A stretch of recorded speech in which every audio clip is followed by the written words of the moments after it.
গতকাল দুটো ঘটনা ঘটেছে যেগুলো দেখে যে কারো মনে আবার প্রশ্ন আসতে পারে নির্বাচন পিছিয়ে যাওয়ার জন্য কোনো চেষ্টা বা পায়তারা শুরু হয়েছে কিনা। আসলে সাম্প্রতিক সময় যেটা হয়, অনেকের মধ্যে কনফিউশনটা আছে। কনফিউশনটা থাকা খুব যৌক্তিক আমি মনে করি না, কিন্তু কনফিউশনটা আছে। একটা হচ্ছে এনসিপির একটা বক্তব্য যে তারা তফসিল ঘোষণার ক্ষেত্রে বেগম খালেদা জিয়ার অসুস্থতা মাথায় রেখে অসুস্থতার মধ্যে যে প্রেক্ষাপট তৈরি হয়েছে সেটাকে বিবেচনায় রাখার কথা বলছে, এবং তাদের কথার মধ্যে যথেষ্ট ইঙ্গিত আছে প্রয়োজনে তফসিল পিছিয়ে দিতে হবে। এই ধরনের একটা আলাপ, এটাই সবচেয়ে গুরুত্বপূর্ণ। এটা নিয়েই মূলত কথা বলতে চাই, এবং এটা আমরা খোঁজার চেষ্টা করবো এনসিপি এই ধরনের বক্তব্য আসলে কেন এনেছে। এটা কি নির্বাচন পিছিয়ে দেওয়ার খেলার কোনো অংশ, নাকি অন্য কিছু? আরেকটা হচ্ছে একটা রাজনৈতিক দল, সেটা নাম হচ্ছে বাংলাদেশ কংগ্রেস। তার সাধারণ সম্পাদক তিনি একজন আইনজীবী। তিনি ত্রয়োদশ সংসদ নির্বাচনের সব কর্মকাণ্ড স্থগিত করার কথা বলছেন। এটাকে কগনিজেন্সে নেওয়া উচিত বলে মনে করি না। যেসব উদ্ভট কথাবার্তা ওখানে বলা হয়েছে এটা খুবই অযৌক্তিক। যেমন নির্বাচন কমিশন যে বিভিন্ন পর্যায়ে নির্বাচন কমিশনের বাইরের কর্মকর্তা নিয়োগ করছেন, যেমন আমরা জানি রিটার্নিং অফিসার অনেক ক্ষেত্রেই, বা এখন পর্যন্ত অন্তত যেটা হয় যে সরকারের ডিসিরা হন, অ্যাসিস্ট্যান্ট রিটার্নিং অফিসার হন, উপজেলা মানে ইউএনওরা, এটাকে তারা এক ধরনের চ্যালেঞ্জ করার চেষ্টা করে বলছেন সব স্থগিত করে দিতে হবে। এটা নাকি সংবিধানের সাথে সাংঘর্ষিক। ভুল কথা। আর্টিকেল 120 পড়লে যে কেউ বুঝবেন নির্বাচন কমিশন চাইলে তাকে যে কোনো রকম কর্মকর্তা দিতে পারে। এটার মানে এই না যে অন্য কোনো কেউ যদি চায় তাকে বার দিতে হবে। আর্টিকেল 126-এ আছে সরকারের কাছে যে কোনো ধরনের সাহায্য যদি থাকে নির্বাহী বিভাগ নির্বাচন কমিশনকে সেই সাহায্য করতে হবে। এটার মধ্যে কোনো রকম কোনো কনফিউশনের কিছু নেই। যাই হোক, এটা বিষয় না, কিন্তু একটা তথ্য একটু মনে করে রাখি। সেই তথ্যটা সম্ভবত এই ভদ্রলোককে চেনাতে সাহায্য করবে। গত আমিরামি নির্বাচনে আওয়ামী লীগ সহ মোট 27টা দল পার্টিসিপেট করেছে।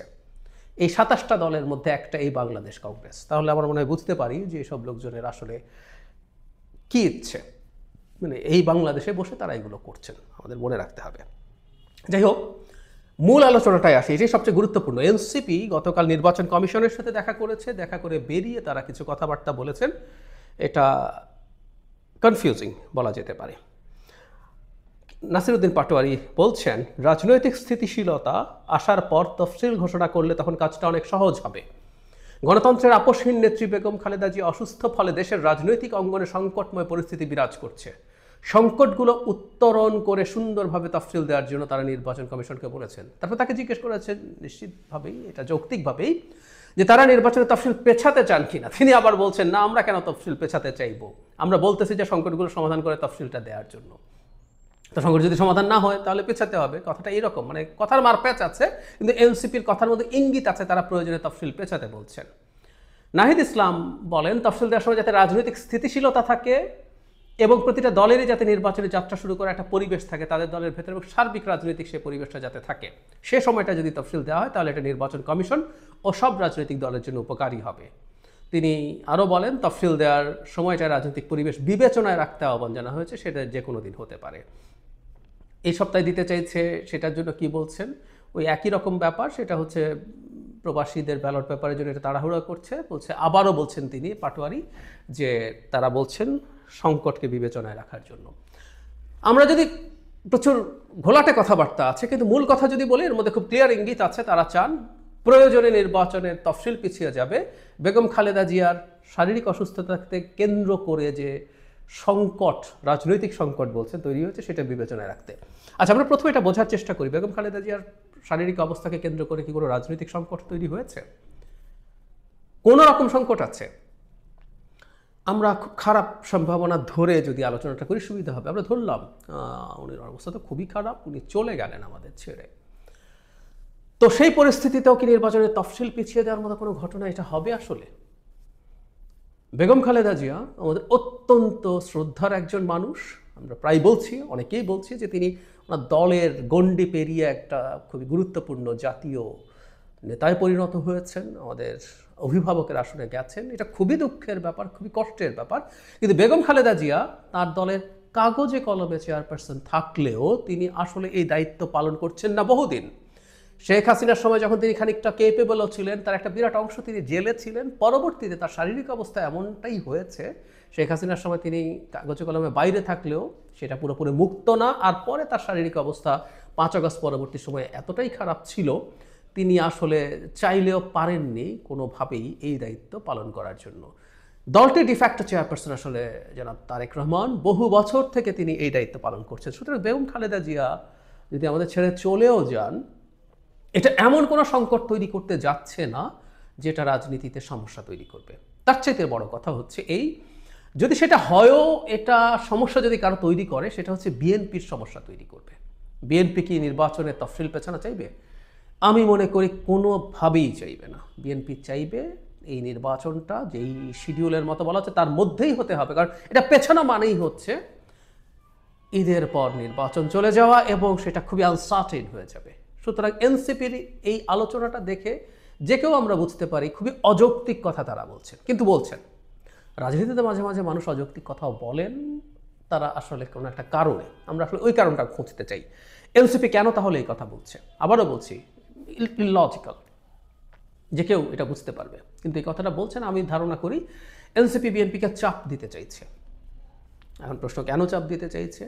আমার ইন্টারপ্রিটেশন, আমার অনুমান, আমার ব্যাখ্যা, এনসিপি বিএনপির সাথে নেগোসিয়েশনে গেছে এবং এই নেগোসিয়েশনের সময় যেটা হয়, বড় দল কতটুকু ছাড় দেবে না দেবে সেটা নিয়ে সে খুবই হিসেব নিকেশ করে। আর বিশেষ করে এবার তার এমন কোনো কম্পিটিশন নেই যে তার জন্য তাকে প্রচুর ইমেজ বিল্ডিং করতে হবে। বিএনপি খুব সহজেই বিভিন্ন জায়গায় জিতে যাবে।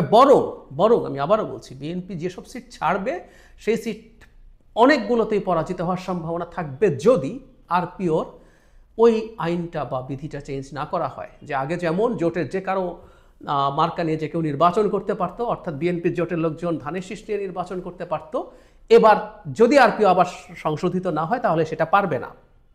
সেটা যদি না পারে ছেড়ে দেওয়া আসলে বেশিরভাগ ক্ষেত্রে বা অনেক ক্ষেত্রেই পরাজিত হবে। বিএনপির যদি তার স্বতন্ত্রকে ঠেকাতে না পারে, অনেক স্বতন্ত্রই হারিয়ে দেবে।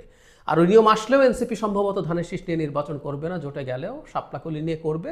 সেই ক্ষেত্রে যদি বিদ্রোহী প্রার্থী দাঁড়িয়ে যায়, বিএনপি যদি নিয়ন্ত্রণ করতে না পারে, বহিষ্কার করতে পারবে, এর বেশি কিছু তো পারবে না, সেই ক্ষেত্রে পরাজিত হওয়ার সম্ভাবনা আছে। তো যে কথাটা বলছিলাম যে বিএনপি তাহলে যতগুলো সিট ছাড়বে বিরাট একটা অংশ হারানোর সম্ভাবনা থাকে, সেই সিটগুলো জামাত পেয়ে যেতে পারে। এই প্রেক্ষাপটে কতগুলো ছাড়বে না ছাড়বে সেটা নিয়ে সে হিসাব করবে খুব স্বাভাবিকভাবেই। সেই হিসাব যখন সে করবে তখন অন্য দল যে আছে সে চাপ দেওয়ার চেষ্টা করবে। এনসিপি এই কাজটাই করছে। আমি ধারণা করি সংস্কার বা অন্যান্য অনেক ইস্যুতে এনসিপি খুবই রিজিড অবস্থান রেখেছিল বিএনপির ওপরে চাপ তৈরি করার জন্য। এখন এই তফসিল নিয়ে এই আলাপটা মূলত সেই কারণে। আমরা পত্রপত্রিকায় বা কোনো না কোনো জায়গায় মাঝে মাঝে এই খবরটা পাই যে তাদের ডিজায়ার্ড নাম্বার অফ সিটস তারা পাচ্ছেন না। খুব স্বাভাবিক, এনসিপি যদি অনেক বেশি সিট চায়, বিএনপি কটা দেবে না দেবে এই বার্গেইন করবে, এবং এটা রাজনীতিতে চলে, এটা চলেই। এবং এনসিপি এখন নির্বাচন ঘিরে একটা আশঙ্কা তৈরি করার চেষ্টা, অ্যাপারেন্টলি এই চাপ দিয়ে বিএনপির কাছ থেকে এনসিপি সম্ভবত কিছু প্রিভিলেজ চাইছে, কিছু মাইলেজ চাইছে। আমি এটা একটু বলে রাখলাম এই কারণে, আমাদের এই সব দেখেই না সবার মধ্যে, এমনি লোকজনের মধ্যে কিছুটা কনফিউশন আছে। আমরা যতই বলি না কেন কোনো কারণ নাই, যখন ভাস্ট মেজরিটি অফ পিপল, আমি বেশিরভাগ মানুষের মধ্যে দেখি যে কিছুটা হলেও সংশয় আছে, তারা কনফিডেন্ট তা বলছি না, সংশয় আছে যে নির্বাচন হবে কি হবে না। তো সেটা হয়ে থাকে তার মানে তাদের পারসেপশনের কারণ আছে, কি কারণ সেটা নিয়ে আমরা আলোচনা করেছি। এই ঘটনাগুলো আরও বেশি কনফিউশন বাড়াতে সাহায্য করবে। আমি আশা করি সবাই আশ্বস্ত হবেন এটা জাস্ট একটা পলিটিক্যাল গেম, এর বেশি কিছু না। এটা নির্বাচন পেছানোর কোনো মোটিভ নিয়ে এনসিপি বা নির্বাচন বানচালের কোনো মোটিভ নিয়ে এনসিপি এই কাজটা করছে, আমি অন্তত সেটা মনে করি না। কারণ এনসিপি নিশ্চয়ই এটা রিয়ালাইজ করে নির্বাচন যদি না হয় এই ফেব্রুয়ারিতে, এই যে আনসার্টেনিটি তৈরি হওয়ার সম্ভাবনা আছে, তারা যতই মনে করুক না কেন, তারা কেউ যদি মনে করে থাকে, সবার কথা বলছি না, যে তারা খুব ভালো থাকবে, সুবিধাজনক জায়গায় থাকবে, তারা খুবই ভুল ভাবছেন। এটা আসলে হওয়ার কোনো রকম কোনো কারণ নেই।